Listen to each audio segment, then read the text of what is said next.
الحمد للہ رب العالمین والعاقبۃ للمتقین والصلاة والسلام علی رسولہ محمد وعلی آلہ واصحابہ اجمعین، اما بعد، اعوذ باللہ من الشیطان الرجیم، بسم اللہ الرحمن الرحیم۔ آج 15ویں تراویح ہوگی اور اس میں سورہ مومنون اور سورہ نور مکمل پڑھی جائیں گی اور سورہ فرقان کے 2 رکوع۔ یہ مکمل 18واں پارہ ہے۔ آئیے ان صورتوں کے مضامین پر غور کرتے ہیں۔ سورہ مومنون مکی صورت ہے۔ پہلی آیت میں لفظ المومنون آیا ہے، جس سے یہ نام ماخوذ ہے۔ یہ اس وقت نازل ہوئی جب حضرت عمر رضی اللہ تعالی عنہ اور حضرت حمزہ رضی اللہ تعالی عنہ مسلمان ہو چکے تھے۔ قریش کی فکر مندی اور پریشانی میں اضافہ ہو چکا تھا، اور اسی تناظر میں ان کی ریشہ دوانیاں اور سازشیں بھی زور پکڑ رہی تھیں۔ ان حالات میں اللہ نے مومنین کو کامیابی و فلاح کا ایک جامع چارٹر اور ان آیات کی صورت میں فراہم کر دیا۔ عبادات و معاملات، ایمان و اخلاق اور کردار کی تعمیر کے لیے یہ بہترین نصاب ہے۔ مسند احمد، جامع ترمذی، نسائی اور مستدرک حاکم کی ایک روایت کے مطابق حضرت عمر رضی اللہ عنہ کا یہ قول نقل کیا گیا ہے کہ سورہ مومنون ان کے سامنے نازل ہوئی۔ وہ مجلس میں موجود تھے جب حضور صلی اللہ علیہ وسلم پر نزول وحی کی کیفیت طاری ہوئی۔ جب وحی نازل ہو چکی تو حضرت عمر رضی اللہ تعالیٰ عنہ کی روایت کے مطابق حضور صلی اللہ علیہ وسلم نے فرمایا کہ مجھ پر اس وقت ایسی آیات نازل ہوئی ہیں کہ اگر کوئی ان کے معیار پر پورا اترے تو یقیناً جنت میں جائے گا۔ آپ صلی اللہ علیہ وسلم سے اس کی ضمانت دی۔ اسی موقع پر آپ صلی اللہ علیہ وسلم نے ابتدائی آیات تلاوت فرمائیں۔ اس حدیث پاک کی روشنی میں ہر قاری بخوبی سمجھ سکتا ہے کہ ان آیات کی کتنی اہمیت ہے۔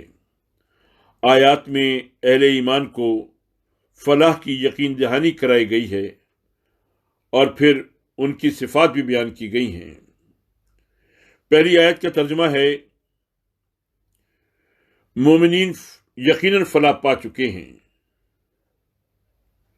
آیت نمبر 2 سے ان فلاح پانے والے مومنین کی صفات یوں شروع ہوتی ہیں: اپنی نماز میں خشوع اختیار کرتے ہیں۔ خشوع کے معنی اظہار عجز و انکسار اور انتہائی وارفتگی کے عالم میں کسی کے سامنے جھک جانا ہے۔ اس کیفیت کے تعلق ظاہری و باطنی دونوں حالتوں سے ہے، یعنی دل بھی اللہ کی خشیت سے مالا مال ہو اور پورے جسم کا رواں رواں بھی اس کی مکمل تصویر پیش کر رہا ہو۔ ظاہر ہے کہ جسے معرفت ربانی حاصل ہو جائے وہ اللہ کے سامنے نماز کے لیے جب کھڑا ہوگا تو اللہ کی جبروت و عظمت اس کے دل و دماغ کی دنیا کو بدل ڈالے گی۔ پھر وہ ساری دنیا سے خود کو کاٹ کر اپنے خالق کے دربار میں اس سے ہم کلام ہو جائے گا۔ جب دل میں خشوع و خضوع ہوتا ہے تو ایک جانب خیالات اور وسوسے دل سے رخصت ہو جاتے ہیں، دوسری جانب تمام اعضاء و جوارح ساکت و صامت بندگی کی تصویر بنے نظر آتے ہیں۔ یہ کیفیت مشکل ہی سے پیدا ہوتی ہے، لیکن نماز میں پڑھے جانے والے الفاظ اور ان کی معنویت پر توجہ مرکوز کی جائے تو یہ مشکل کام آسان ہو جاتا ہے۔ بلا شبہ پریشانیاں اور تفکرات بھی انسان کی زندگی کا حصہ ہیں، اور شیطان نمازی کی حالت میں دل میں وسوسے ڈالنے کی کوشش کرتا ہے۔ اس لیے کسی وقت توجہ ادھر ادھر ہو جانا تقاضائے بشری ہے۔ اپنی ذاتی تربیت کے لیے ایک تسلسل اور دوام کی ضرورت ہے۔ نماز کی حالت میں ادھر ادھر دیکھنے، کسی سے بات چیت کرنے، کوئی چیز پکڑنے سے جو منع کیا گیا ہے، تو اس کی بھی وجہ یہی ہے کہ یہ سارے کام خشوع و خضوع کے منافی ہیں۔ جلدی جلدی نماز پڑھنا، جسم کے حصوں سے کھیلتے رہنا، داڑھی اور کپڑوں کو کھنگالنا اور جھاڑنا، سب چیزیں خشوع و خضوع کے منافی ہیں۔ اگر نماز کے دوران کوئی خیال آ جائے تو اسے جھٹک کر اپنی توجہ نماز کی طرف مرتکز کر دینا بھی باعث اجر و ثواب ہے۔ ہماری نمازیں اسی لیے بے اثر ہو گئیں کہ ان میں خشوع و خضوع نہیں ہے۔ دوسری بات جو بیان کی گئی کہ مومنین لغویات سے اجتناب کرتے ہیں۔ مومن کی یہ شان نہیں ہے کہ اتنا عظیم نصب العین جو کلمہ طیبہ میں سکھایا گیا ہے، اختیار کرنے کے بعد خود کو لغویات کے سپرد کر دے۔ ہر وہ کام جس کا نہ کوئی دنیاوی فائدہ ہے نہ اخروی ثواب، لغویات کی قسم میں آ جاتا ہے۔ وہ محفلیں اور کھیل تماشے جو اخلاق سے عاری اور ضیاع وقت کا باعث ہوتے ہیں، لغویات میں شامل ہیں۔ صحت مند تفریح اور ریاضت و ورزش لغویات میں شامل نہیں ہیں۔ لغو باتیں اس قدر غیر پسندیدہ ہیں کہ ایک مومن فطری طور پر ان سے متنفر ہو جاتا ہے۔ قرآن مجید میں کئی مقامات پر اللہ رب العالمین نے اہل جنت کو عطا کیے جانے والے انعامات میں ایک بڑی نعمت یہ شمار کی ہے کہ وہ جنت میں لغویات دیکھنے اور سننے سے محفوظ ہوں گے۔ آج ہم دنیا میں یقیناً اس سے محفوظ نہیں، کیونکہ معاشرے میں ہر جانب لچر کھیل تماشے، فحاشی، عریانی اور بے حیائی اور لغویات کلچر اور فیشن بن چکے ہیں۔ ایک ذوق لطیف رکھنے والے شخص کے لیے یہ سب چیزیں سوہان روح ہیں۔ اس کلچر اور شیطانی چلن کو بدلنے کی جد و جہد کرنا ہی دینی فرض ہے۔ تیسری صفت مومن کی یہ ہے کہ اہل ایمان زکوٰۃ کے طریقے پر کاربند ہوتے ہیں، یعنی محض زکوٰۃ دینے کی بات نہیں کی گئی، اس سے بڑھ کر ایک جامع تصور دیا گیا ہے کہ وہ اپنے مال کو پاکیزہ بنانے کے لیے زکوٰۃ بھی ادا کرتے ہیں اور زندگی کے ہر پہلو کا تزکیہ کرنے کے لیے فکر مند اور کوشاں رہتے ہیں۔ اس میں اپنی زندگی کے تزکیے کے ساتھ ساتھ گرد و نواح کے ماحول کا بھی تزکیہ شامل ہے۔ چوتھی صفت یہ ہے کہ وہ اپنی شرمگاہوں کی حفاظت کرتے ہیں، اپنی جائز جنسی خواہشات اپنی منکوحہ بیویوں اور ملک یمین میں حاصل ہونے والی عورتوں تک محدود رکھتے ہیں۔ اس سے تجاوز اللہ کے قانون سے بغاوت ہے۔ اس حوالے سے محض شرمگاہوں کی حفاظت ہی مطلوب نہیں، اپنی آنکھوں، کان اور تمام اعضاء و جوارح کی حفاظت مطلوب ہے۔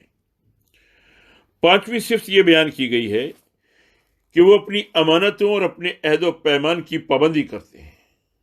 امانت مال و دولت اور مادی سامان کی صورت میں بھی ایک شخص کے پاس محفوظ کی جاتی ہے، اور اپنے راز اور ذاتی معاملات بھی ایک شخص امانتاً دوسرے کے حوالے کر دیتا ہے۔ جس شخص میں امانت نہ ہو، حدیث کے مطابق اس کے دل میں ایمان ہی نہیں ہوتا۔ عہد و پیمان کی پابندی بھی دینی فرض اور کامیابی کی ضمانت ہے۔ اس میں کمی بیشی کرنا دین سے روگردانی کے مترادف ہے۔ حدیث میں فرمایا گیا ہے جو عہد کی پابندی نہ کرے اس کا کوئی دین نہیں ہے۔ آخر میں پھر اسی نقطے کو بیان فرمایا گیا ہے جس سے آغاز ہوا تھا۔ فرمایا کہ اور وہ اپنی نمازوں کی حفاظت کرتے ہیں۔ ابتدا میں نماز کا صیغہ واحد استعمال ہوا تھا، یہاں جمع کے صیغے میں اس کا تذکرہ ہوا ہے۔ نمازوں کی محافظت کا مطلب اوقات نماز، اوقات نماز، آداب نماز، ارکان و اجزاء نماز، غرض نماز سے متعلق تمام چیزوں کی مکمل نگہداشت کرنا، یعنی نماز کو ایک چٹی اور بیگار نہیں گردانتے، بلکہ اسے اپنی زندگی کا حصہ اور اپنی روح کی غذا بنا لیتے ہیں۔ ادھر نماز کا وقت ہوا، ادھر تمام اعضاء جوارح خود تقاضا کرنے لگے کہ لپک کر مقام عبودیت کی طرف بڑھے۔ ان لوگوں کا اجر یہ بیان فرمایا گیا ہے، یہی لوگ وہ وارث ہیں جو میراث میں فردوس پائیں گے اور اس میں ہمیشہ رہیں گے۔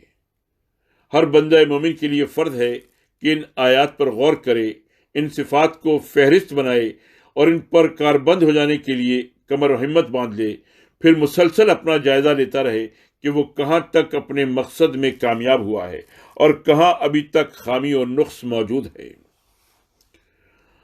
آیت نمبر 12 سے لے کر 32 تک انسان کی تخلیق اور اس کی مختلف منزلیں اور مراحل، یعنی پانی کی بوند سے لے کر لوتھڑے، بوٹی، ہڈیاں اور ہڈیوں پر گوشت پوش چڑھانے کا مرحلہ، یہ اس خالق کی تخلیق ہے جو سب کاریگروں سے اچھا کاریگر ہے۔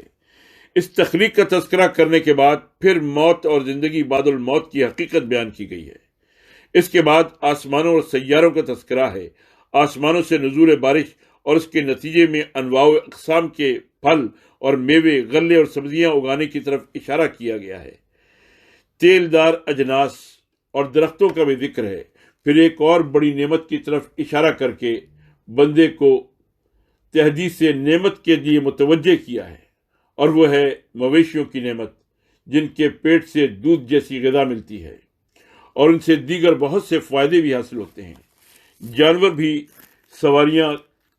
کی سواریاں ہیں، اور ان کے علاوہ ایک بڑی سواری جو زمانے قدیم سے انسان کے زیر استعمال رہی ہے، اس کا بھی تذکرہ کیا گیا ہے، یعنی کشتی اور بحری جہاز۔ سورہ مومنون کا دوسرا اور تیسرا رکوع سابق انبیاء اور ان کی قوموں کے تذکرے پر مشتمل ہے۔ سب سے پہلے حضرت نوح علیہ السلام کا ذکر ہے، اور کم و بیش وہی مضمون مختلف پیرایوں میں بیان کیا گیا ہے جو اس سے قبل سورہ ہود میں آ چکا ہے۔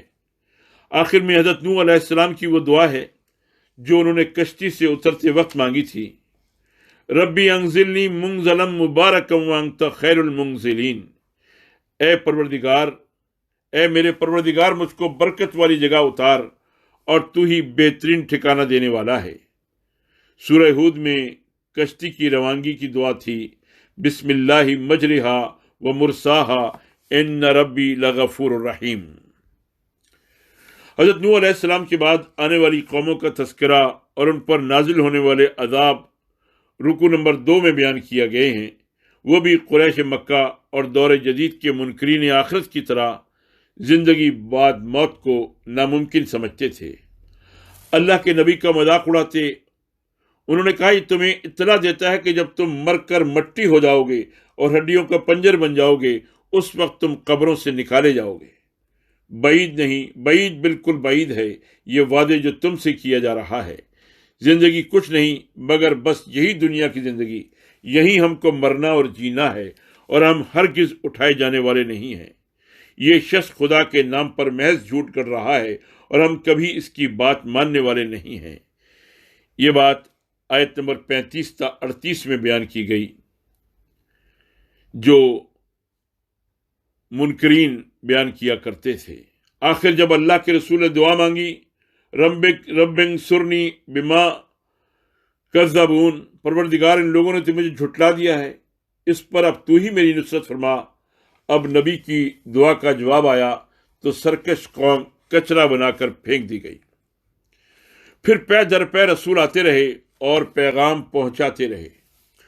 ان کا تذکرہ کرنے کے بعد موسیٰ و ہارون علیہم السلام کے واقعات دہرائے گئے، اور پھر فرعون اور اس کے لشکریوں کے انجام کا دردناک نقشہ کھینچا گیا۔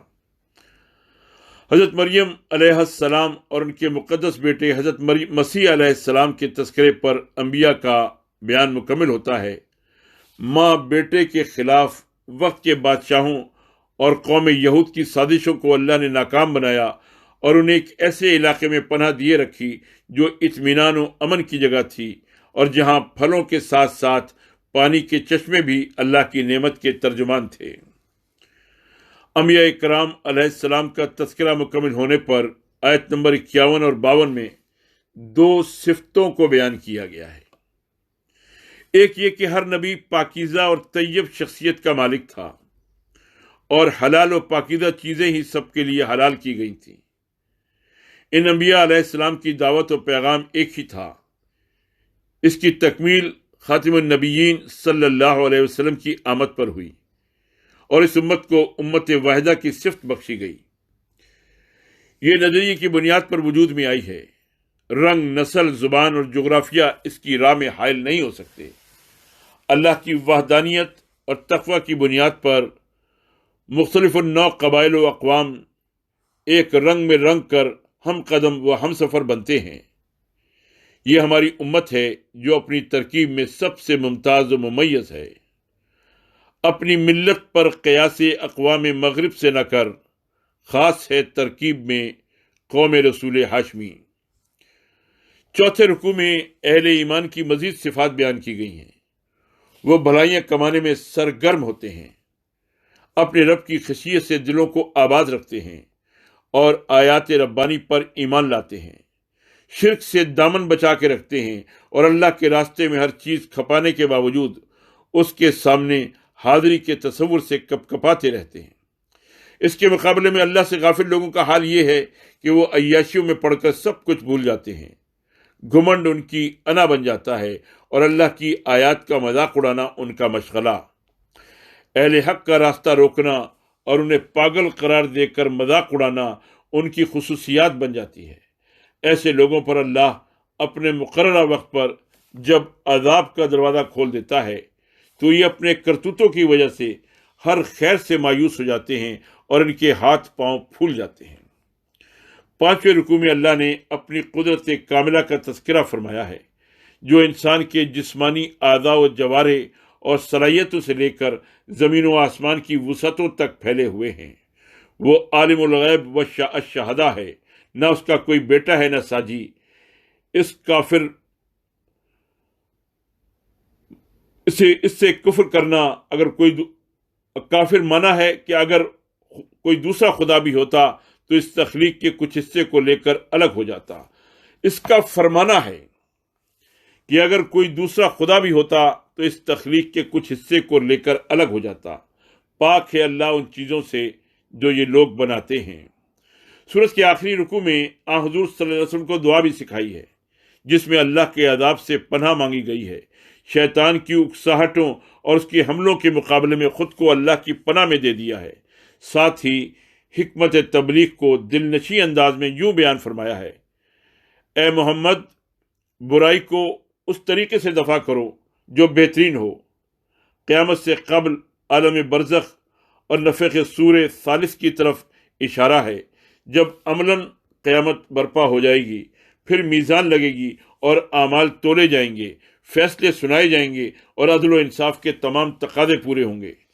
سورت کے آخری حصے میں بتایا گیا ہے کہ ہم نے تمہیں عبث پیدا نہیں کیا، تمہاری زندگی کا ایک مقصد ہے، اس کو فراموش کر کے زندگی گزارنے والے کبھی فلاح نہیں پا سکتے۔ سورت کی آخری آیت میں دعا سکھائی گئی ہے: رب اغفر ورحم وانت خیر الراحمین۔ اے محمد صلی اللہ علیہ وسلم، اللہ سے دعا کیا کرو کہ میرے پروردگار مغفرت فرما اور رحم کر، تو سب رحیموں سے اچھا رحیم ہے۔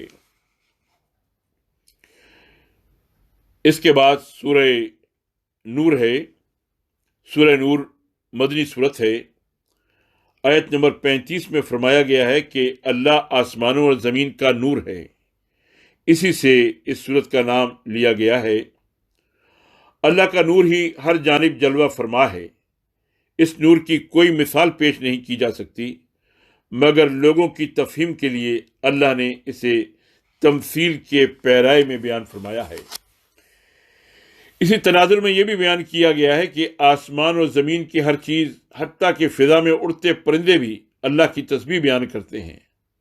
اللہ والوں کی بھی صفات بیان ہوئی ہیں کہ وہ دنیا کی دلچسپیوں میں گم ہو کر اللہ کی یاد سے کبھی غافل نہیں ہوتے۔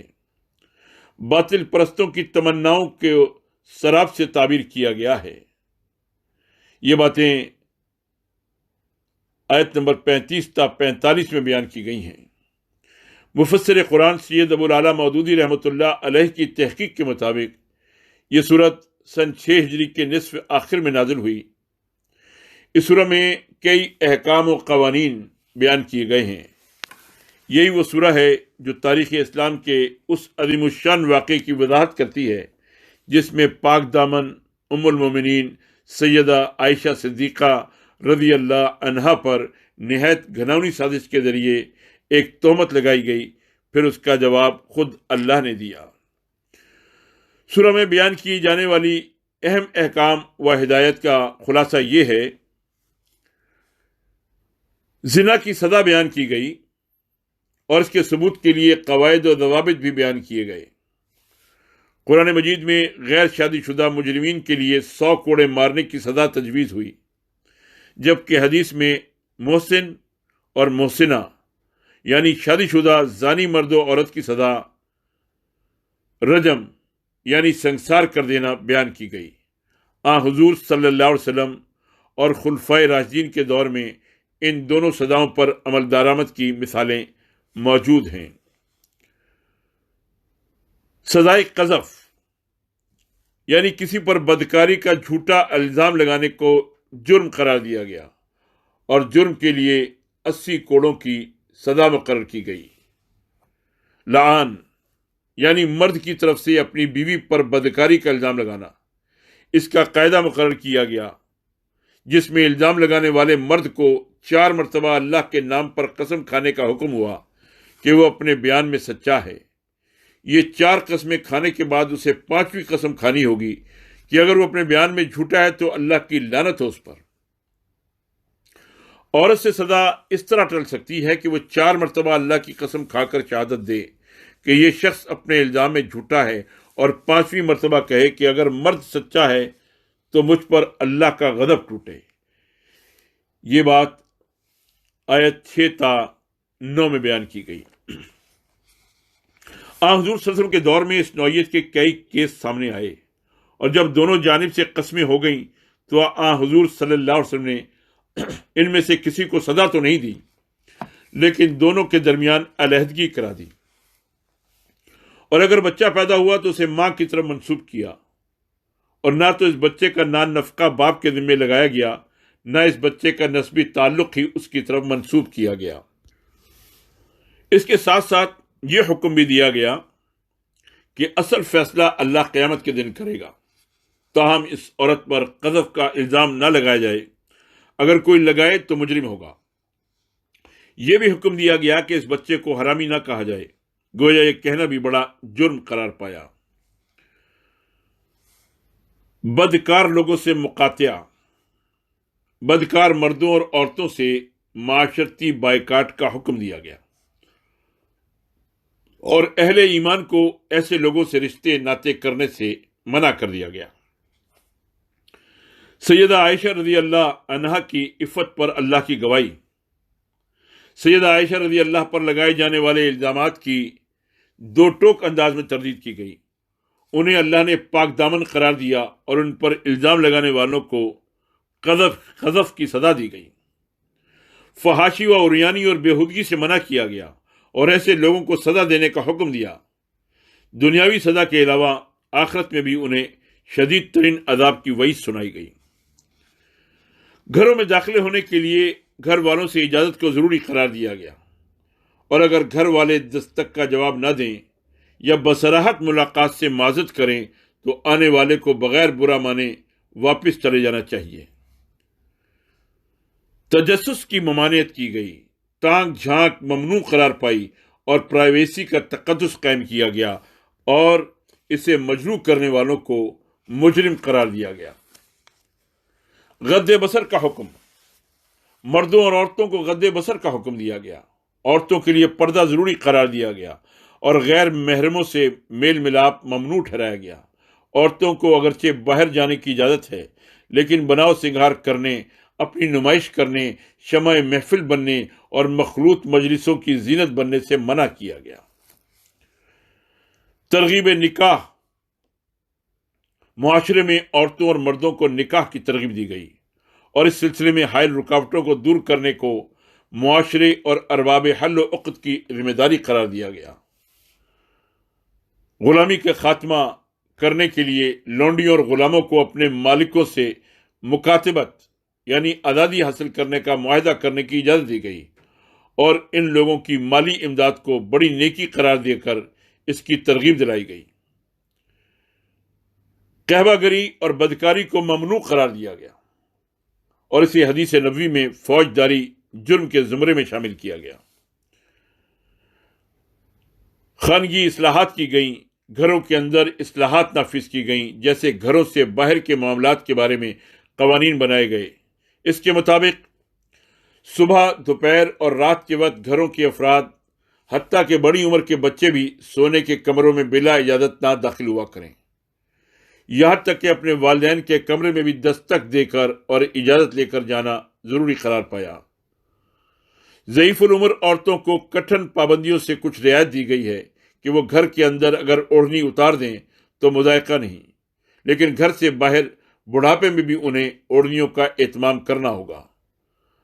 قریبی عزیزوں اور دوستوں کو ایک دوسرے کے گھر میں اجازت سے داخل ہونے اور پھر بے تکلفی سے کھانے پینے کی اجازت دی گئی تاکہ بیگانگی کے پردے ہٹ جائیں اور باہمی اخلاص و محبت پروان چڑھے۔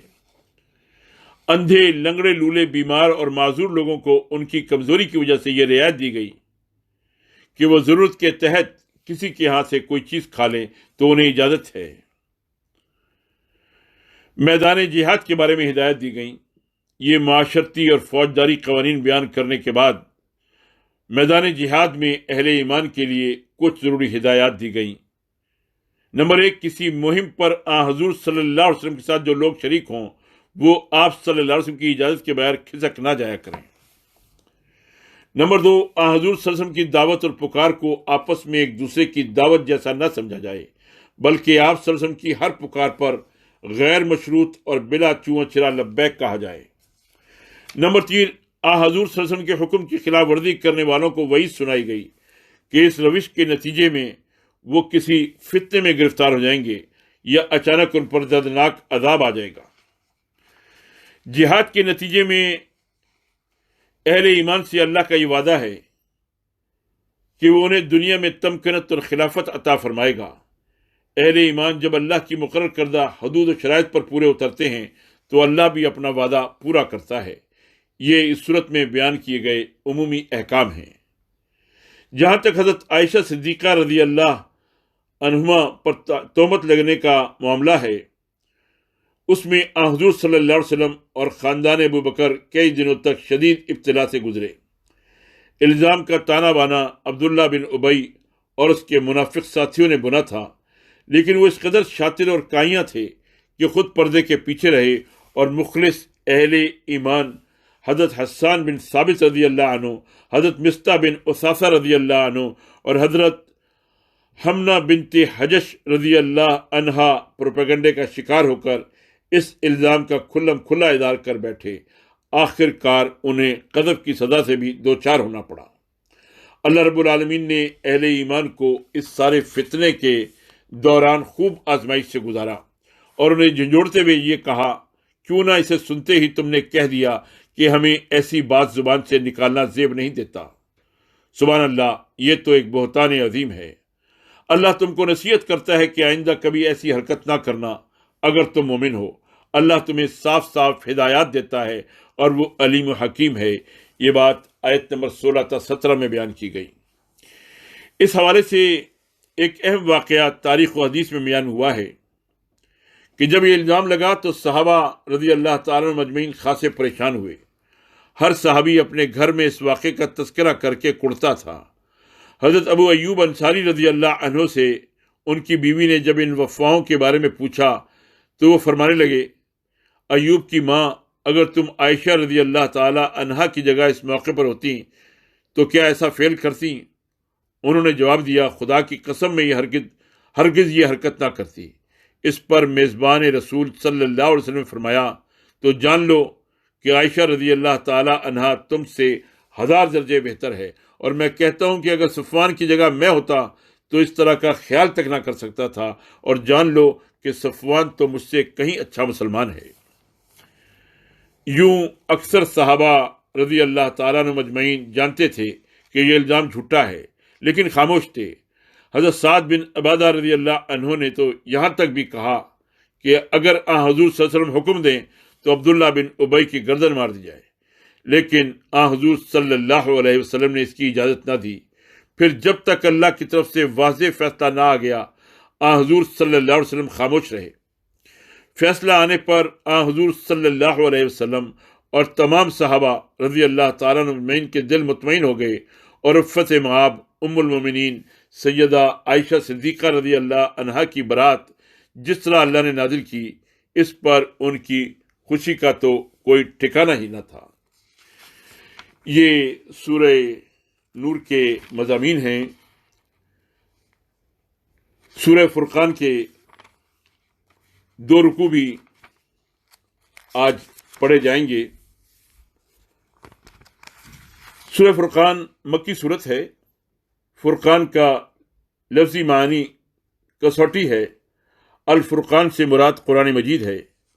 پہلی آیت میں لفظ الفرقان آیا ہے، اس کی مناسبت سے اس سورت کا نام الفرقان رکھا گیا ہے۔ اس صورت میں دعوت حق کا تعارف بھی کروایا گیا ہے اور داعی حق کی شخصیت کے بارے میں مخالفین کے اعتراضات کا جواب بھی دیا گیا ہے۔ اس کے ساتھ ساتھ مختلف انداز میں حق و باطل کا موازنہ کر کے اہل باطل کو تنبیہ کی گئی ہے کہ وہ اپنی حرکتوں سے باز آ جائیں۔ آج کی منزل میں تلاوت کیے جانے والے دونوں رکوع کم و بیش ایسے ہی مضامین پر مشتمل ہیں جو اس سے قبل سورہ اسراء میں گزر چکے ہیں۔ یوں یہ سابقہ مضامین کا اعادہ اور تذکیر ہی ہے۔ نبی اکرم صلی اللہ علیہ وسلم پر مخالفین یہ اعتراض کرتے تھے کہ ان کے پاس مال و دولت اور دنیاوی وسائل کی فراوانی نہیں ہے، نہ بڑے سرداروں کی طرح ان کو شان و شوکت اور دبدبہ حاصل ہے۔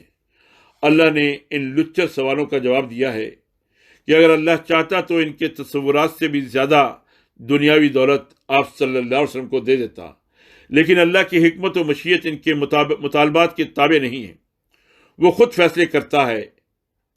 ایک اور اعتراض یہ بھی کرتے تھے کہ انسانوں میں سے کیسے کوئی رسول آ سکتا ہے جو ہماری طرح ہی بشری تقاضے رکھتا ہے، کھانا بھی کھاتا ہے اور بازار میں بھی جاتا ہے۔ اللہ نے اس کا جواب یہ دیا ہے کہ آپ صلی اللہ علیہ وسلم سے پہلے جو رسول بھیجے گئے تھے وہ بھی عالم بشریت میں سے تھے، کھانا کھاتے تھے اور بازاروں میں چلتے پھرتے بھی تھے۔ منکرین نے اپنے لیے فتنہ سمانیاں خود پیدا کر لی ہیں تو اللہ نے بھی انہیں ان کے نفس کے سپرد کر دیا ہے۔ سورہ فرقان کا بقیہ حصہ کل تراویح میں پڑھا جائے گا۔ اس کے مضامین کا احاطہ کل ہی ہم انشاءاللہ العزیز مکمل کریں گے۔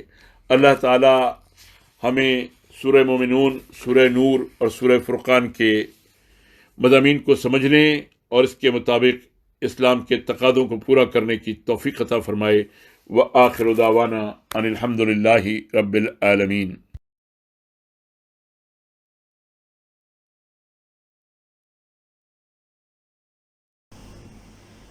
To understand the full message of Quran, please watch all videos from day one. Like this and subscribe the channel for more Islamic videos. Thank you.